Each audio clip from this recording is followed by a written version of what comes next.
I would like your answer, being a school board member, if you would think not just about Ward 1, but citywide. As you may know, at RUSD, we have 65% of our students, our 42,000 students, are under free and reduced lunch. Alvord is upwards to 90. So there aren't a lot of income for this, but we know that youth programs are very important. So starting with you, Mr. Gardner, if you would, what would you do to enhance youth programs in the support of city facilities, lights, fields, fees, etc., as many programs are getting expensive from one end of the city to the other? The majority of our youth programs are in two departments. They're in the library department and park, recreation, and community services departments. There is some charge for some of the programs. It's not a big charge, but if you don't have enough money for your food or your shoes, even a small charge is important to you. Many of the programs have, while there is a charge, there also is a scholarship essentially available for a family that cannot afford to pay. There's a way to get their participation funded. I think it's important to maintain that. That's a mix of some city funding and some private and nonprofit funding to allow that to happen.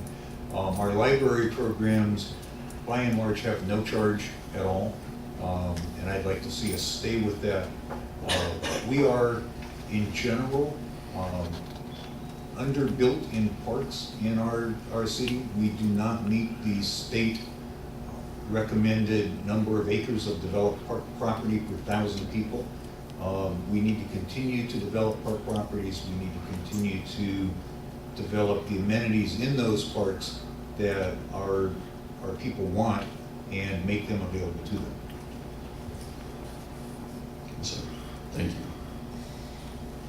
One of the reasons that I find running for city council to be such an extraordinary process is I get to have so many conversations with so many residents, and I will likely never forget a conversation I had with a young woman here on the north side. She opened the door and she looked me right in the eye, and she was maybe 20 years old. And she said to me, "You're running for city council? What are you going to do for the youth?" And I said, "Oh, you seem very passionate about this issue. Can you tell me more about why you're asking that question?" She said, "I've served time. I'm on probation. And I want to know, as somebody from this neighborhood, what you're going to do for the youth to make sure that other young people don't make the same mistakes I did and that they have more support than I did." That's a conversation that touched me very deeply as a human being, as a resident, as a mother. And when I'm on city council, youth is a top priority. And we need to think about how young people, all young people, can afford the opportunities in their parks around the city, looking at sliding scale. Also thinking about the way we're budgeting as a city and how we might move to priority-based budgeting that can take a look at what our priorities are, that can budget against those priorities and can make sure that these vital services against those priorities are not cut. I don't even have enough time to talk as much as I want to talk about priority-based budgeting, but I think it can help get the funding for youth we need. Very good, Ms. Edwards.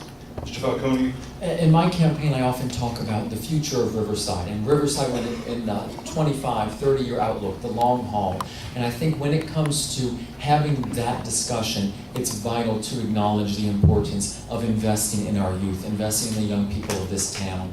And I think what that comes back to is, for many individuals, the parks are exactly where they grow up. The parks are where they spend their free time or where they go and play, whether it be they do not have a front yard or backyard of their own, or it is not to the scale of a park in our city. And I think that is one example of the importance of the city council advocating for the parks being a place that are both safe, secure, as well as a place that we invest monies into to ensure that those free services remain free for the various families. We also have to look at acknowledging in various areas, like the North Side and others, where families are facing greater challenges than perhaps in other neighborhoods across the city.